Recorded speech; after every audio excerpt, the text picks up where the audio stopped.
India के अंदर कभी भी आईटी कंपनी का नाम आता है तो विप्रो लिमिटेड का नाम जरूर आएगा, क्योंकि रिटर्न देने में ये नंबर 1 कंपनी है। इंडियन हिस्ट्री के हिसाब से देखेंगे तो विप्रो लिमिटेड सबसे ज्यादा रिटर्न देने में ये सक्षम रह चुके हैं। तो आज इस वीडियो के अंदर हम लोग बात करेंगे विप्रो लिमिटेड के ऊपर दिए गए एक टारगेट के बारे में और उसके पीछे का क्या रीजन है टारगेट के पीछे। उसी के साथ देखेंगे कंपनी का वैल्यूएशन कैसे दिखाई दे रहा है और बिजनेस कैसे कर रहे हैं। तो चलिए देख लेते हैं। तो सबसे पहले जान लेते हैं विप्रो लिमिटेड के ऊपर दिए गए कुछ टारगेट के बारे में। जैसे कि आप स्क्रीन में देख पा रहे हैं, मोतीलाल ओसवाल ने विप्रो लिमिटेड के ऊपर जो टारगेट दिया है वो है 710 रुपीज का, जो ठीक ठाक दिखाई दे रहा है और उसका कहना है ये न्यूट्रल रह सकता है। दूसरा टारगेट दिया गया है यहाँ पे प्रभुदास लीलाधर के द्वारा, और यहाँ पे टारगेट की बात करें, टारगेट दिया गया है 728 रुपीज का, और इसका कहना है कि इसको आप बाय करके चल सकते हैं। तीसरा टारगेट, एक अच्छा खासा टारगेट यहाँ पे दिखाई दे रहा है, वो टारगेट दिया गया है Bob capital markets limited brokerage firm के द्वारा, और टारगेट दिया गया है 840 रुपीज का। तो अच्छा खासा एक टारगेट दिखाई दे रहा है, करीब करीब 30% अपसाइड यहाँ पे दिखाई दे रहा है, और इसका बाय का रेटिंग यहाँ पे दिया गया है। तो तीनों ब्रोकरेज फर्म के द्वारा जो रीजन यहाँ पे दिया गया है वो दिया गया है कि विप्रो लिमिटेड हमेशा अपना स्ट्रेटेजी के हिसाब से आगे चलते हैं, और जितना भी मॉडर्न रिक्वायरमेंट होता है मार्केट के अंदर उसके हिसाब से ये कंपनी काम करते हैं। हालांकि ये कंपनी बहुत पुराना है, लेकिन टेक्नोलॉजी जैसे जैसे इंप्रूव हो रहा है ये कंपनी भी वो टेक्नोलॉजी को ग्रैब करते हुए आगे निकल रहा है। इसीलिए कंपनी का आप फाइनेंशियल रिजल्ट देखेंगे तो वो लगातार इंप्रूव ही कर रहे हैं। तो अगर आप विप्रो लिमिटेड का फाइनेंशियली हालत देखेंगे तो वो बहुत ज्यादा अट्रैक्टिव लगने वाला है, क्योंकि मार्च 2010 में कंपनी जो रेवेन्यू अर्न करता था वो था करीब करीब 27,000 करोड़ का। वो बढ़ के धीरे धीरे कंसिस्टेंटली लगातार बढ़ के यहाँ पे हो गया है 61,900 करोड़ के आसपास, जो मार्च 2021 तक।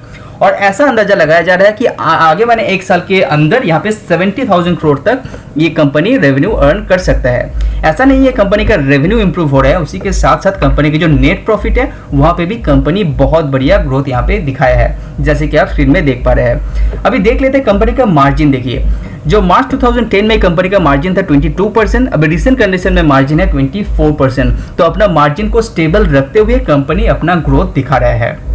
जब बात आता है कंपनी के ऊपर कर्जा का, तो कर्जा है करीब करीब 13,000 करोड़ के आसपास, लेकिन कंपनी के पास रिजर्व कैश बहुत ही बढ़िया है, तो company completely net debt free है।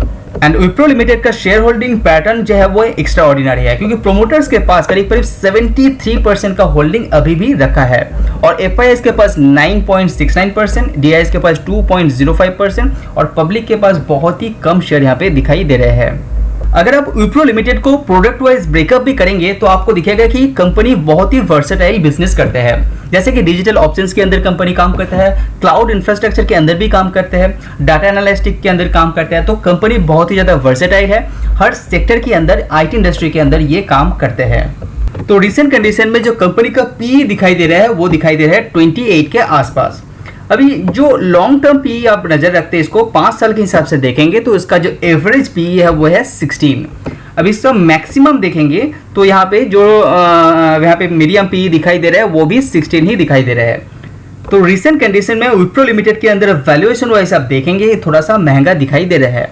हालांकि इंडिया के अंदर जितना भी आईटी शेयर है वो बहुत ज्यादा भाग चुके हैं कोविड के बाद, लेकिन उसी के साथ कंपनी के अंदर डिमांड भी बहुत ज्यादा बढ़ चुके हैं, वो भी आप नजरअंदाज नहीं कर सकते हैं।